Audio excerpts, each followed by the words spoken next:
All right. Good evening, everyone. This is Sachin Karnik here. Today is the 30th of October, 2024. Welcome to part number 4 of the Foundations of Angel Wing online workshop. Again, our format is where I'll be presenting some ideas. You can interrupt at any point, ask questions, make comments, and kind of go from there. We just have a small group right now so far. Maybe more people will log in later on. So to continue from last time, we have been examining this whole notion of the self. Who am I? What am I? We looked at a concept called introspective cognition last time. Very interesting. All that simply means is that we are aware of our thoughts and feelings and emotions, and I can see myself, and I can, we have our own sense of me, identity. That's a simple way of kind of putting that. Nonetheless, there is the great mystery of the self. Our Foundations of Angel Wing 813-page book covers this subject in many, many, many different ways. Today, I want to talk about the mind-body problem, which is foundational to this question about the self. Who am I? And then eventually self-mastery. So there's a great mystery. Is the sense of me that I am right now, my sense of identity, my personality, my feelings, my perception of my own self, my self-esteem, all these ideas are there in psychology. Is that completely fluid? Is it just changing? Or is there some core somewhere that doesn't change? Maybe call it a soul, maybe call it a spirit, maybe call it consciousness, whatever you want to call it, the God phenomena or God's presence. So a lot of traditions use those kinds of words. The question still becomes, how do we discover that? And what is this relationship between mind and body? There's many perspectives, certainly. One perspective is that the body is just all there is. All there is just a physical matter. This is called physicalism. And that perspective is held by many neuroscientists in the world today.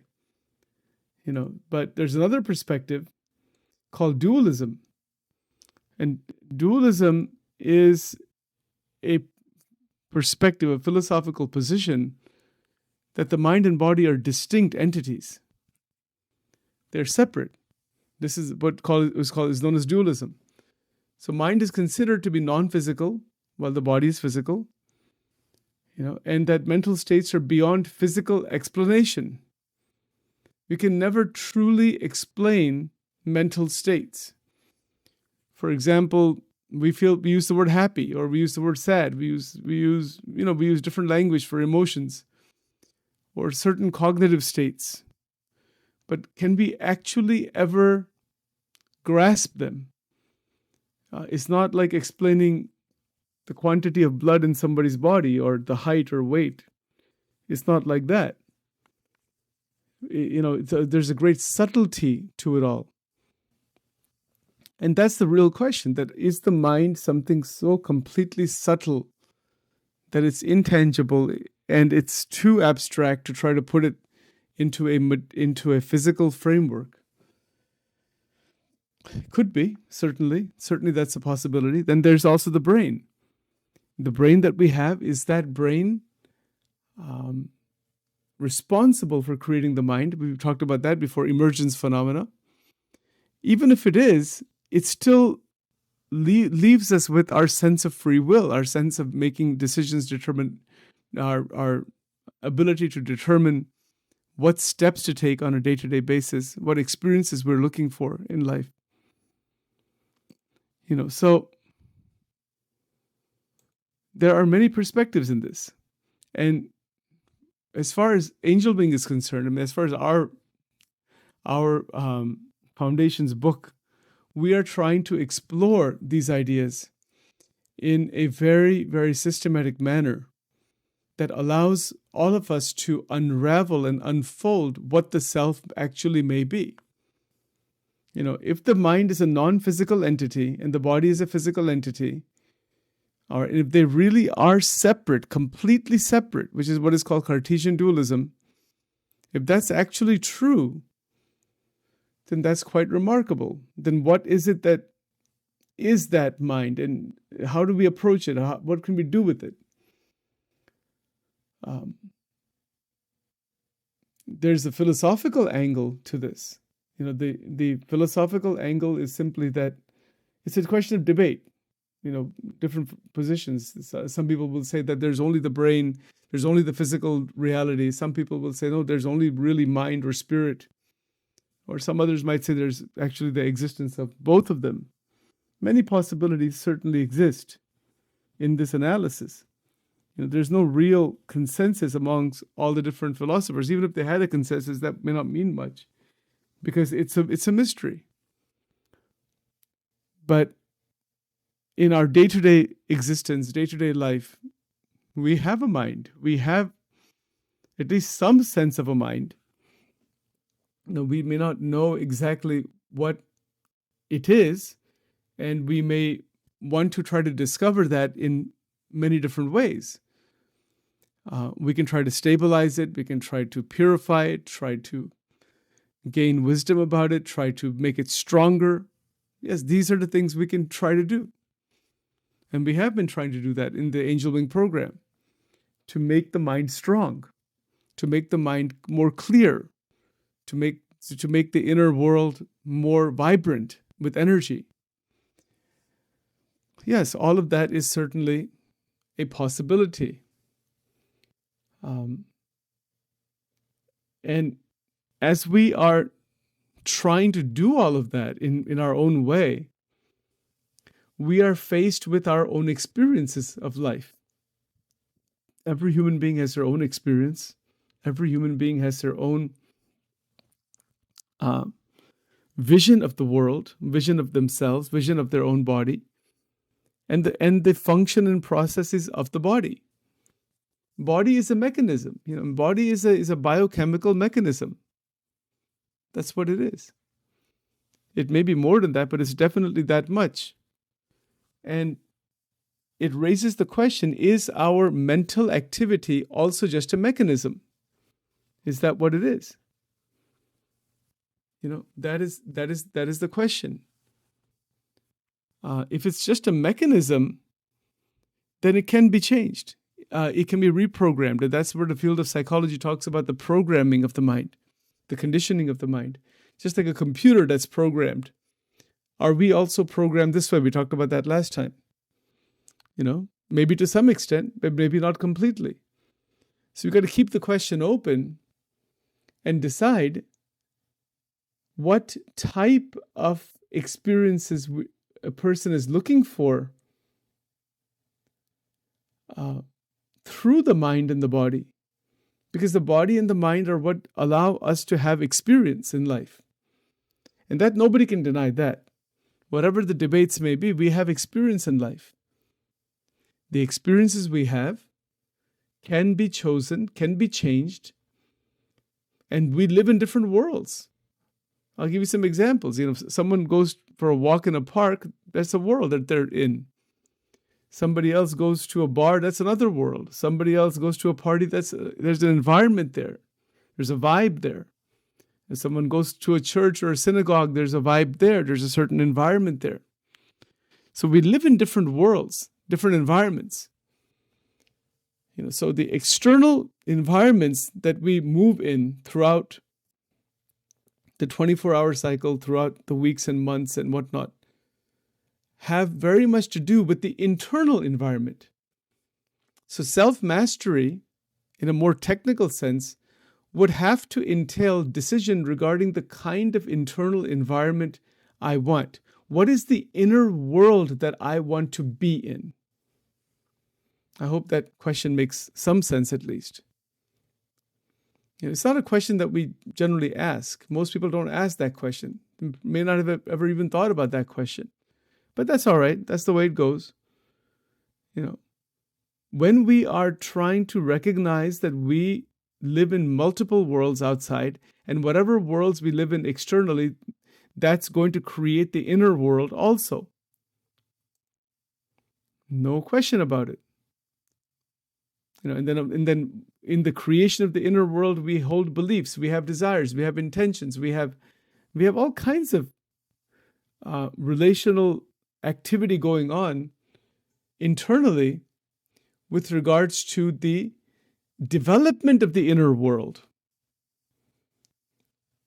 So the question of self-mastery with regards to the major concepts and ideas that we have already started to look at, it has everything to do with this discovery of the self and the development of the realization of what I am, what is the inner world, what possibly is actually the essence of who I am, and this is where our ability to have introspective cognition comes into the picture. And I'm going to go through this again just to continue this from last time, because this is a technical presentation. So the notion of who I am, my own subjective notion, subjectivity and selfhood, we talked about that extensively last time. It has to do with myself as an individual. I'm positioned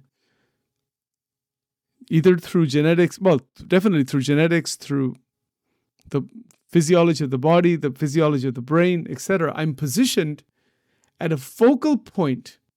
There's a certain focal point within me where introspective cognition becomes possible.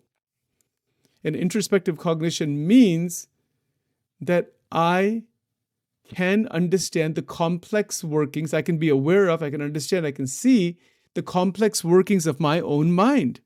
I'm aware of it. I can say, oh, my mind is going here, my thoughts are here, my memories are there. The TEMDE. I can be introspectively aware. It's to be, one thing is to be aware. It's even a more evolved state to be introspectively aware. That because I'm examining the activity of the thoughts, emotions, memory, desire, energy. The TEMDE are being examined by looking inside of myself. So introspective cognition, introspective emotion. Introspective cognition means that's the ability to look inside is a cognitive ability. It's not so much an emotional ability. It's more of a cognitive ability. That's why it's called introspective cognition. So in that meditative probe inside of me, I am faced with the intricacies of subjectivity and selfhood. I'm automatically faced with it because I'm trying to realize what I am, who I am, and we'll notice that our desires are just pushing us in 1,000 different directions. Desires, our memories, feelings, that there isn't the adequate integration. We're looking to get to that eventually through all the other angel wing programs. But what we are trying to examine here in a more academic sense, in a more philosophical sense, are the foundations of what is meant by self-mastery. I can't get to self-mastery until I am aware of the focal point of my own introspective cognition. And I'm hoping that this language will become second place to us. It will become second nature to us, in our conversations. Our core group of people that are interested in this more deeper study. It's fascinating. It's absolutely fascinating because there is great complexity of the human mind. And then to understand that complexity in many ways by directly perceiving the activity of thoughts and emotions, memories, etc. So I can perceive it. But then there's another problem here. That the other problem is that there is an inherent prejudice. And where does that even come from? That's another question. The inherent prejudice is that I am going to be looking at myself, if I'm trying to see myself, through my own intrinsic reference. So I'll try to explain this. That the comprehension of who I am, what I am, actually, the mental self here, is inherently prejudiced because I want to see myself in a particular way. And that may not be necessarily a harmful thing. That might be a very good thing, actually, to have a positive view of oneself. No doubt. But to see myself as I am in its entirety is a whole different matter. Because I cannot see myself completely without bias, without a much more evolved intrinsic reference. Another way to say that is that I need to have a much more evolved intrinsic reference with which I can see myself without prejudice. And that perception of this heightened introspective vision without bias, in my commentary here, is, I think, what religious study, meditation, spiritual life is all about. It's about seeing things truly as they are, not seeing things, not just running with one limited experience and just being consumed with one experience of life or series of experiences, series of relationships, etc. To not be consumed by that, but to be able to perceive them in the totality of the subjective life that I have. If anybody has any questions or anything, please do ask. Please do make comments. I hope it's making sense. You may have to listen to this later on in more detail at some other time. And there will be additional supplementary materials available on this. These are big ideas. This really gets to the curiosity of the self. What exactly am I? And to reach that realization of who I am, I have to first see my own biased perception. I need to be aware of that. Because this biased perception is predicated on the idea that each individual holds a unique internal view of themselves. That's a fact.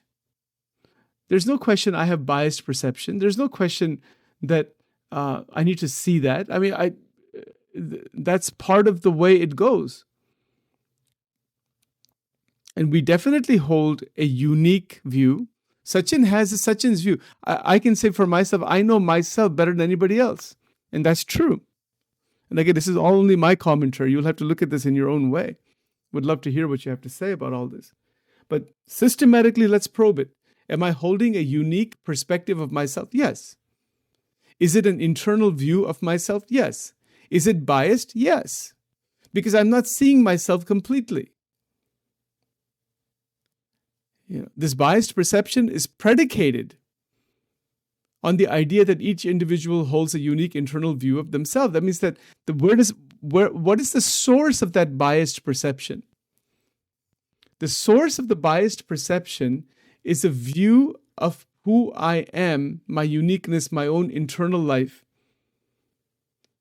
Because I am not seeing myself with total objectivity, but I'm holding a unique view of myself.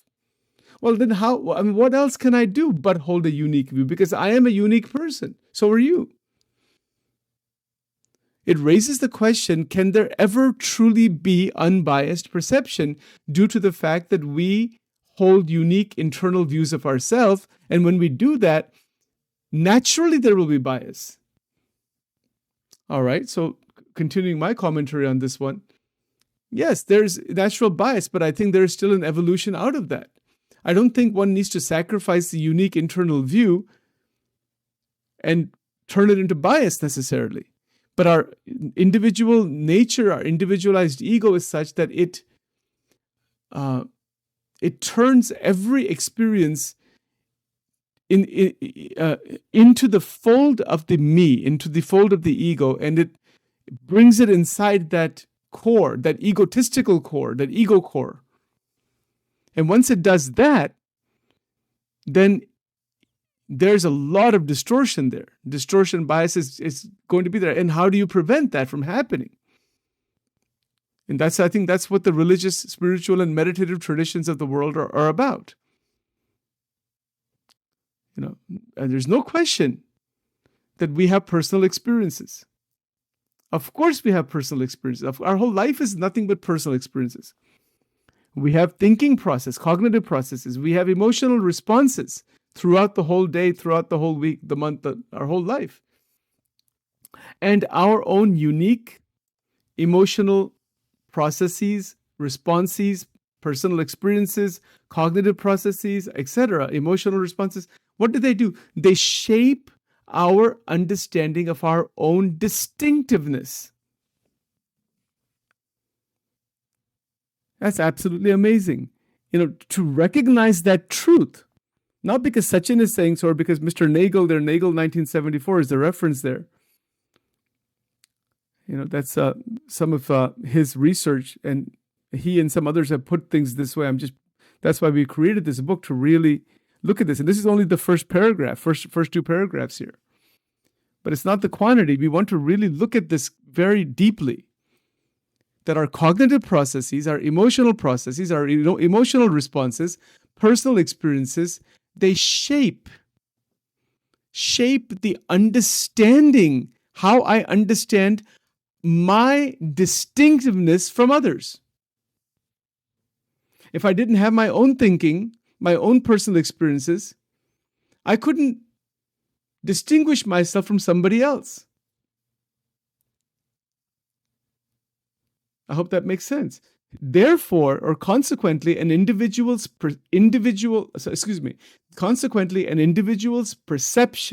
of the self, in quotations, is tailored to their own subjectivity, rendering it a unique experience, unfathomable in its entirety by others. That's really, really quite something. Let's unpack that. An individual's perception, Sachin can say, I have certain perception of who I am, but it's very subjective. It's tailored to their own subjectivity. It's my own subjective experiences, my experiences of what sugar tastes like, my experiences of all the colors, my experiences of every relationship, family relationships, etc. Everything that Sachin is connected to is my own internal subjective reality. And therefore, the perception of the self, the individual's perception of the self, the Sachin's perception of the self, Christina's perception of the self, or Debbie's perception of the self, whoever it is tailored. Meaning, what is tailored? The perception is tailored by subjectivity, is tailored to one's own subjectivity. That perception cannot occur without the subjectivity. And that is why it is rendered as a unique experience. I can say that I have my own mind, my own feelings, my own experiences of life. No one else has them. Is that true? Yes. Of course it's true. Of course it's true. There are similarities in experiences, but there is the uniqueness of each individual's experience, which is an indication that there could be potentially the distinctiveness of each individual soul. If there is something as called a soul, that is the actual self beyond or transcendent to the mind. But this range of subjectivity and uniqueness of experience is within the level of the mind. The personality, the mind, the identity, etc. And that obviously changes. It changes year to year. It might even be changing hour to hour to some extent. But there's a static nature to it also. There's a fluid nature to it also. And that's the study of personality psychology. Okay, let's move on. Very interesting. I hope you're following along. If you have questions or comments, please do ask at any point. This is a technical presentation, so it's going to get a little profound, but I'm trying to break it down as clearly as I can. All right, let's go on here. So, however, it's crucial to exercise caution and not conflate the idea of possessing a self or selfhood with the broader conception of subjectivity. What does that mean? What in the world does that mean? So, there's an author here. You'll see, notice everything is referenced here. This is Morin, 2000, year 2000, from his research article. And we have all the references in the book. So what he's saying here is that we have to be cautious to be careful so that we do not conflate the idea of possessing a self, that I can say that, yeah, I have my selfhood, my identity, my personality, my sense of who I am, with the concept of subjectivity. That these two, they are intertwined, but they are two different philosophical constructs. We talked about constructs in the first recording, in the first presentation. There are two different constructs.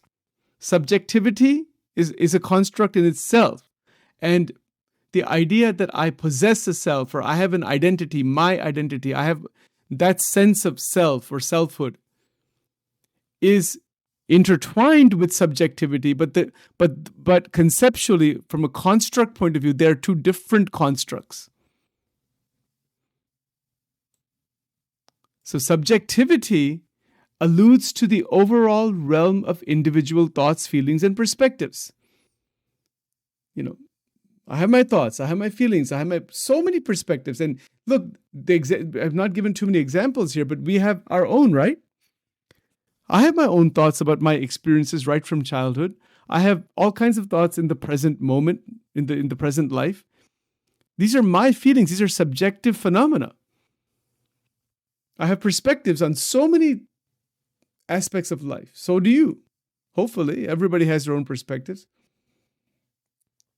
So the subjectivity alludes to the overall realm of an individual's thoughts, feelings, and perspectives, encompassing a breadth, B-R-E-A-D-T-H, breadth of experiences beyond just the self.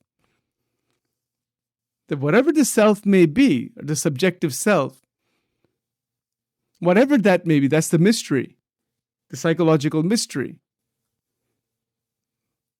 But subjectivity is a realm intertwined with the self, but it's a different construct. Why is it a different construct? Well, think of it this way. I have a sense of me. I have my feeling of me, or I. But my thoughts and feelings and perspectives, I have a feel to them. It's quite subjective. If I say I feel sad, that's a subjective experience that's part of or that's intertwined with the sense of who I am. But that's not the same as who I am. Isn't that so?